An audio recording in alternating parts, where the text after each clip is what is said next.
예, 조금 전 보신 것처럼 민주당 정청래 대표를 비롯한 새 지도부가 취임 후 첫 고위 당정 협의에 나섰습니다. 자, 그리고 국민의힘 당권 주자들은 오늘 열리는 첫 TV 토론회에서 정면 승부를 펼칠 예정인데요. 오늘 두 분과 함께 이야기 나눠보도록 하겠습니다. 성치훈 민주당 정책위 부의장, 정광재 국민의힘 대변인 나오셨습니다. 두 분 안녕하세요. 네, 안녕하세요. 예, 두 분 모시기 전에 저희가 이제 첫 고위 당정 협의회, 그러니까 정청래 대표의 취임 이후에 첫 고위 당정 협의회 현장 모습을 봤습니다. 오늘 이 자리에서 이제 여러 가지 안건들이 이제 다뤄지게 될 텐데 두 분께서는 어떤 부분들 좀 집중해서 보고 계시는지 먼저 좀 여쭤보겠습니다. 일단 세제 개편안 관련 그러니까 대주주 인하했던 발표된 내용에 대한 얘기가 분명 이루어질 거라고 예측을 합니다. 왜냐하면 그 정부에서 발표한 세제 개편안이 발표된 이후에 사실 그 공정과세라는 측면 그리고 윤석열 정부에서 50억으로 늘리고 거래세도 완화했던 측면 이것들을 원상 복구한다는 그 방향성에는 반대하는 의원들이 없습니다. 당내 여론에서도 그 자체에 대해서는 반대하지는 않는데 하지만 그 바로 시장에 반응을 줬고 심리적인 위축 효과가 바로 발생을 했거든요. 그렇기 때문에 당내 이소영 의원을 비롯한 다양한 의원들이 우려의 목소리를 냈고요. 그때 이제 정청래 신임 당대표가 취임하자마자 바로 얘기를 했죠. 개별적으로 의견을 내지 말라. 내가 의견을 수렴하겠다라고 발표를 하셨기 때문에 아마도 오늘 그 수렴된 의견들을 아마 그 정부에 전달하는 그런 과정이 되지 않을까라고 생각을 하고요. 아까 우리가 그 영상을 봤을 때 모두 발언에서는 이건 세제 개편안 얘기를 하겠다는 내용보다는 그 한미 관세 협상의 세부 조치, 후속 조치를 위해서 뭔가 논의를 하겠다라고 했기 때문에 아마 첫 번째 안건은 그게 되겠지만 이후에 분명 정청래 당대표가 취합한 의견들을 전달하는 과정이 좀 있을 거라고 보고 있습니다. 대변인께서는 어떤 부분에 주목하고 계세요? 저도 일단 그 얘기한 한미 그 관세 협정 이후에 예. 정부와 국회가 어떤 식으로 대응할 것인가. 특히 이게 완성된 단계가 아니잖아요. 또 한미 정상회담이 예정돼 있는데 여기에서 또 미국 트럼프 대통령이 어떤 식으로 추가 요구를 할지도 모르기 때문에 관세 협정이 일단 큰 틀에서는 합의가 됐지만 그 이후에 어떻게 산업 현장이 제대로 잘 집행이 될 수 있는지 이 부분과 관련한 이야기를 할 것으로 보고요. 세제 개편과 관련해서는 이 당정 협의회를 개최하는 이유가 저는 여기에 있다고 봅니다. 정책을 잘 집행해야 하는데 그것이 민심의 일부 반향이 있을 때 민심을 당으로부터 들어보겠다라는 의미가 있다고 보기 때문에 지금 50억에서 10억 원으로 대주주 양도세 그 부과 대상을 확대하겠다라고 했잖아요. 예. 이와 관련한 그 개인 투자자들의 반발이 심하기 때문에 이것을 당에서는 외면만 할 수는 없을 것 같아요. 그래서 관련한 그 논의를 조금 더 확대하자는 쪽으로 정부 측에 제시하지 않을까 싶습니다. 그렇다면 50억에서 10억으로 낮추자고 했는데 그 기준이 뭐 30억이든 아니면 기존에 있는 50억이든 이렇게 좀 조정될 가능성은 있다고 봐야겠죠. 알겠습니다. 논의 결과 저희도 뭐 들어오는 대로 바로 좀 말씀을 드리겠고요. 이번에는 국민의힘 이야기 해보겠습니다. 국민의힘에서는 잠시 뒤에 이제 방송 토론회가 있을 예정입니다. 글쎄요, 어떤 부분 개인적으로 좀 지켜보고 계세요? 지금 결국 국민의힘 전당대회 키워드는 전환길입니다. 전환길 씨가 첫 번째 전당대회 때 그 배신자를 연호하면서 사실상 분위기를 주도했는데요. 지금 그 이후 전당대회 출입을 뭐 금지하도록 한다, 그리고 뭐 제명 조치를 한다 등등의 이야기가 나오고 있습니다만 아마 전 첫 번째 토론회에서 이 전환길 씨에 대한 처우를 어떻게 할 것인가가 분명 저는 화두가 될 거라고 봅니다. 김문수 후보나 장동혁 후보 같은 경우는 계속해서 지금 전환길 씨를 옹호하는 발언들을 하고 있거든요. 반면에 이 조경태 후보나 안철수 후보 같은 경우는 전환길 같은 사람과는 절연을 해야 된다라는 확실한 메시지를 전달하고 있기 때문에 저는 이 전환길 씨에 대한 그 당의 처분을 둘러싼 논쟁이 있을 것이다. 저는 아마도 특정 후보가 김문수 후보나 장동혁 후보에 대해서 만약에 그 전환길 씨가 만약에 이번에 제명이 된다면 당대표가 된 이후에 복구를 뭐 그런 당원 자격을 복구해달라는 요청을 할 경우 받아들일 것인가? 전 이런 류의 질문도 있을 수 있다고 보거든요. 사실 지금 김문수 후보나 장동혁 후보가 해왔던 행태나 행보로 봤을 때는 충분히 받아들여야 된다. 전환길 씨를 제명해서는 안 된다. 이런 의견을 낼 거라고 봅니다. 저는 그렇기 때문에 지금 오늘 뭐 다양한 뭐 당의 국민의힘의 정책적 방향이나 이런 것보다는 결국 지금 그 전당대회를 흔들고 있는 전환길 씨에 대한 이야기가 저는 주요 화두가 될 거라고 좀 보고 있습니다. 비슷한 의견이세요? 지금 전반적으로 우리 당신만 놓고 보면 전환길 씨와 관련한 그 처분에 대해서 예. 그 이른바 탄핵에 반대했던 사람들이 당대표 선거에서 유리한 구도를 점하고 있단 말이에요. 그러면 그 상대 진영에 있는, 그러니까 찬탄 진영에 있는 사람들 또 전 한길 씨와 관련해서 비판적인 의견을 제시했던 분들은 추격자적인 입장에서 굉장히 그 공세적인 관련 질문을 할 가능성이 있다고 봅니다. 전한길 씨와 관련해서 부산 합동연설에는 참여하지 못하도록 당에서 방침을 밝혔는데 네. 이것과 관련해서 어떤 입장을 갖고 있는지 또 전한길 씨 제재와 관련해서는 어떤 입장을 갖고 있는지 그동안 전한길 씨에 대해서 온정적인 입장을 밝혔던 김문수, 장동혁 두 후보에 대해서 집중적으로 질문이 있을 가능성이 있다고 보고요. 또 하나는 윤 전 대통령과 관련한 관계 설정이겠죠. 김문수 후보 같은 경우에는 윤 전 대통령의 재입당도 가능하다면 받아야 한다라고 얘기를 했는데 우리 당원 당규를 보면 그 당원 자격과 관련한 규정이 있습니다. 이 부분과 관련해서 윤석열 전 대통령이 문제가 될 수도 있는데 과연 어느 정도 한계까지 우리 당원을 받아들일 수 있는 부분인지 이것들에 대해서도 추격자 입장인 조경태 후보나 안철수 후보는 강하게 몰아세울 가능성이 있다고 봅니다. 여기에 대해서 어떤 답변을 내놓는가에 따라서 판단은 좀 달라지겠죠. 예. 자, 그렇기 때문에 이제 오늘 후보들의 입장이라던가 메시지가 상당히 주목되는 것이고, 그런데 어쨌든 이제 지도부 입장에선 징계 절차를 개시를 했기 때문에 어떤 식으로든 이제 결정을 내려야 합니다. 그리고 이것이 전대에는 또 어떤 식으로든 영향을 줄 수밖에 없는 상황인데 어떻게 좀 지도부가 결정을 내려야 된다고 보십니까? 전 당연히 전한길 씨를 끊어내는 징계를 해야 된다고 생각합니다만 징계를 하더라도 의미가 없을 가능성이 높다고 생각합니다. 왜냐하면 일단 전당대회 출입을 못하게 한다 하더라도 제가 아까 말씀드린 김문수 후보나 장동혁 후보의 입을 통해서 전한길 씨의 메시지가 전당대회 장에 울려 퍼질 가능성이 좀 매우 높다고 보고요. 아까 말씀드린 것처럼 제명을 한다 하더라도 유력한 그 두 후보, 김문수 후보나 장동혁 후보가 되면 그걸 복구할 가능성이 매우 높기 때문에 지금 지도부가 어떻게든 끌어내기 위한 노력을 한다 하더라도 우위로 그칠 가능성이 매우 높은 상황이라고 봅니다. 저는 이런 상황에 처한 게 국민의힘의 업보라고 생각을 합니다. 왜냐하면 전한길 씨의 입당 사실이 밝혀졌을 때 그때 바로 즉각 조치를 못했던 것들 그리고 윤석열 전 대통령의 출당, 제명 조치 이야기가 나왔을 때 그것을 결단하지 못하고 스스로 걸어나가도록 마치 윤석열 전 대통령은 뭔가 구국의 결단이라도 한 것처럼 본인이 당을 떠난다는 메시지를 던지고 탈당을 했거든요. 그런 것들, 그런 거에 대한 업보 그리고 탄핵 정국으로 조금 더 거슬러 올라가 보면 뭔가 전한길 씨나 정강훈 씨가 뭔가 이 탄핵 반대 집회를 주도하면서 목소리를 내준 거에 좀 동조하면서 선을 긋지 않았던 모습 45명의 국회의원이 체포 저지를 위해 관저까지 달려갔던 그런 모습들 그런 거에 대한 업보라고 봐요. 그때 이미 전한길 씨를 내칠 수 없는 상황을 당이 국민의힘이 만들었기 때문에 지금에 와서 뭔가 전한길 씨를 내친다 한들 제가 아까 말씀드린 것처럼 정당대회의 영향력을 행사하고 있는 전한길 씨의 그런 행보를 막을 수는 없는 상황에 처해 있다라고 저는 보고 있습니다. 끊어내야 하지만 그것이 큰 의미가 있겠느냐라는 말씀이신데요. 개인적으로는 어떻게 생각하세요? 지난 금요일에 있었던 대구 경북 그 합동 연설회에서 예. 전한길 강사가 연출했던 장면은 그 전당대회를 완전히 망치는 일이었다고 생각합니다.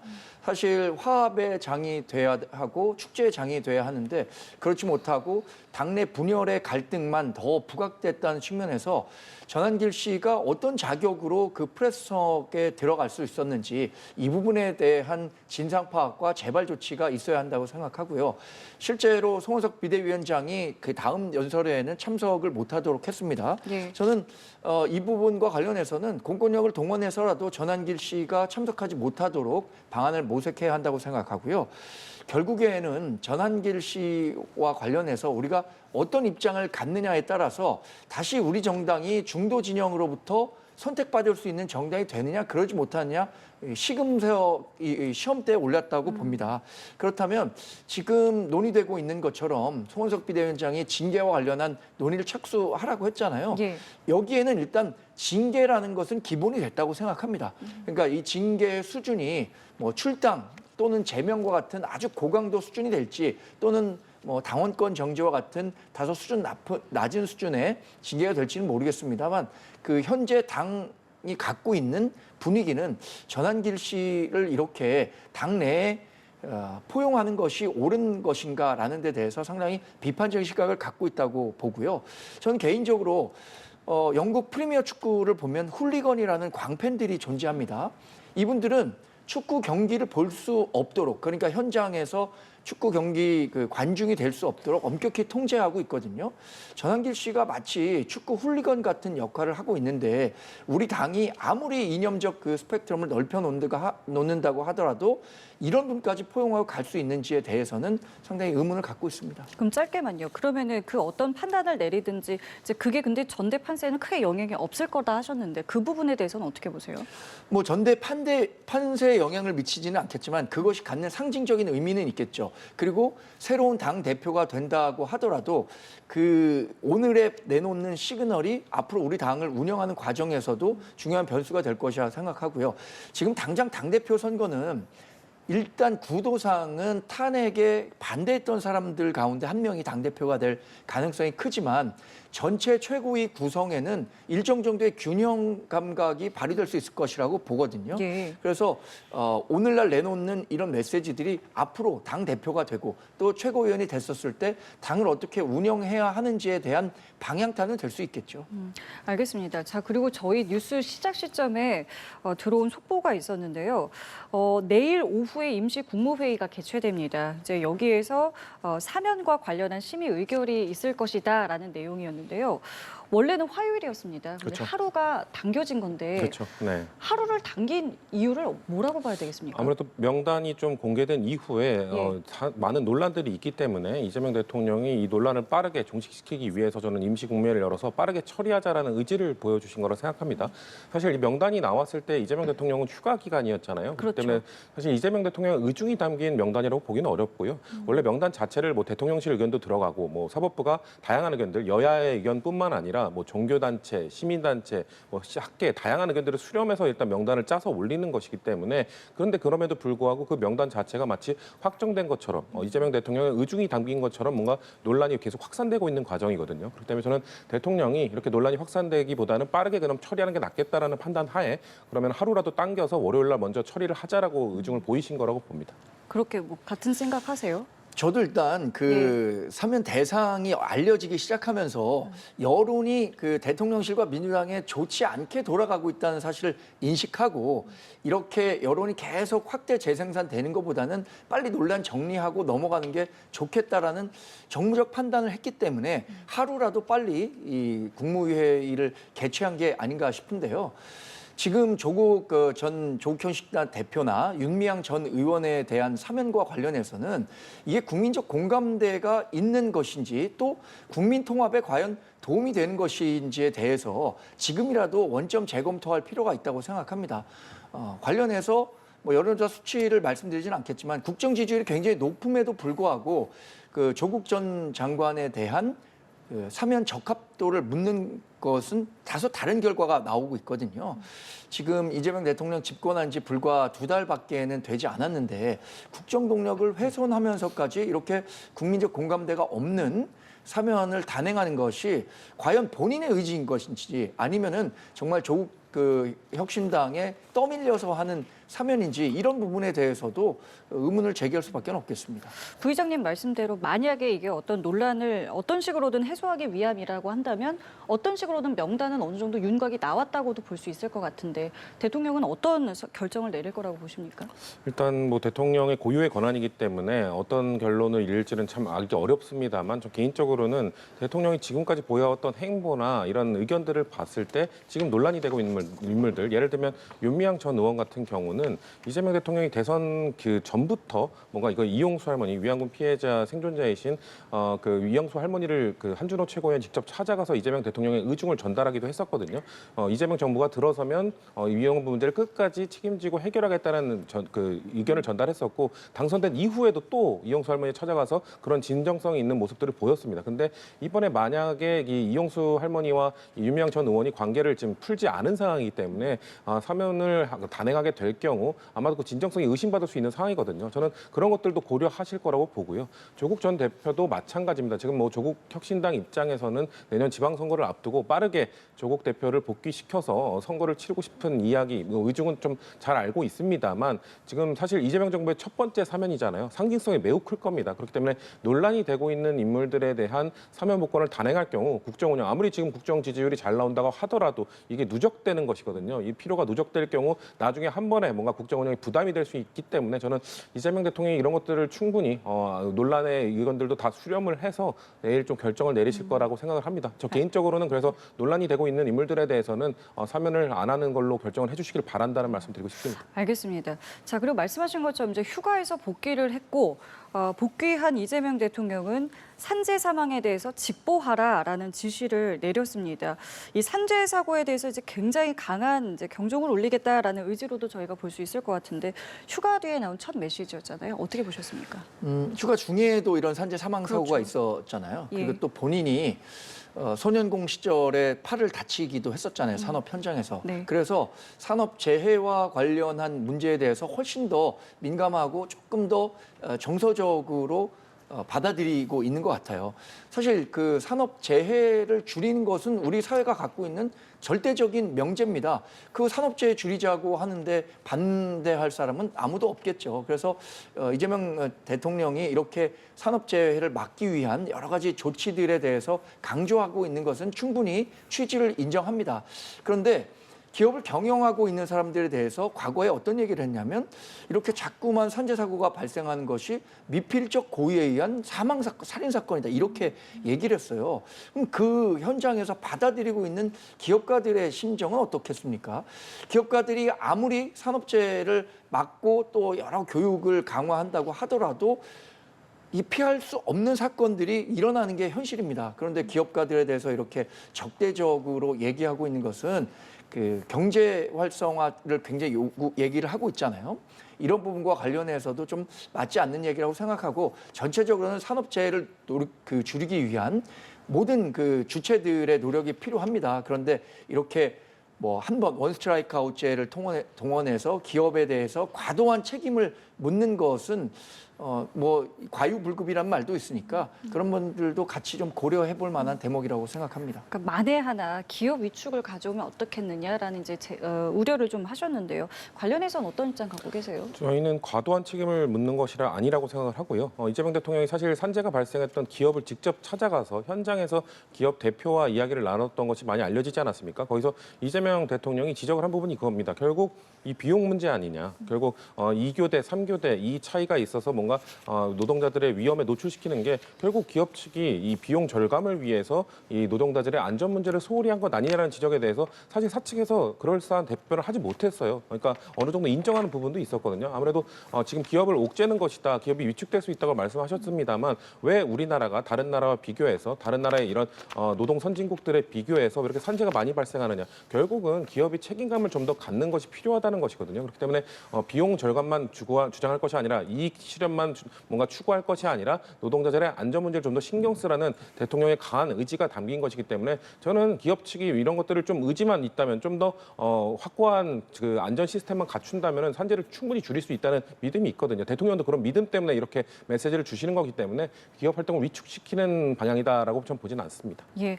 자, 그리고 이번 휴가 기간에 이재명 대통령이 8월 말에 있을 이제 한미 정상회담에서의 어떤 이제 전략들을 이제 갖고 있었을까 이 부분도 상당히 주목되는데 오늘 보도에 의하면요, 이 뭐 국방비 증액이라던가 뭐 여러 가지 부분에 대해서 미국이 안보 청구서를 내밀 수도 있다라는 이제 관측들이 좀 나오고 있는데요. 우리 정부는 어떤 전략과 해법이 좀 필요하다고 보십니까? 일본이나 EU 협상 결과가 발표됐을 때 우리도 적어도 일본, EU가 달성한 수준의 관세율은 달성해야 한다라는 지상 목표가 있었죠.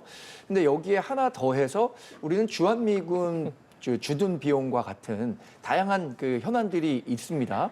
이 부분과 관련해서 어떤 협상 결과를 내느냐에 따라서 과거 관세 협상 그 일괄적으로 15% 적용하는 거 국내임에서 뭐 다소 비판적인 의견을 내기도 했습니다만 일단 15%로 확정한 것은 최악의 국면은 피했다고 생각하거든요.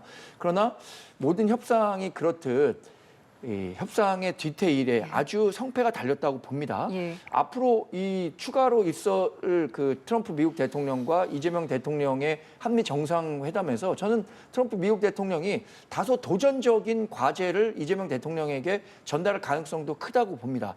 예를 들어서 이재명 대통령이 후보 시절에 내놓았던 그 친중 성향의 안보관, 외교관 이런 문제와 관련해서 또 문제를 제기하면서 다양한 그 요구를 할 가능성도 있는데 이 부분에 대해서 어떻게 이재명 대통령이 답변할 것인가 물론 휴가 기간에도 고민 많이 하셨겠지만 남은 기간에도 이 부분과 관련해서 분명한 답안을 만들고 가지 않으면 상당히 곤혹스러운 상황에 직면할 수 있다 이렇게 생각합니다. 어떤 접근이 필요하다고 보세요? 일단 뭐 방위비 분담금 증액 요구가 있을 거란 건 다 예상했던 문제잖아요. 그렇기 때문에 다양한 전략들을 이미 갖추고 고민을 했을 거라고 보고요.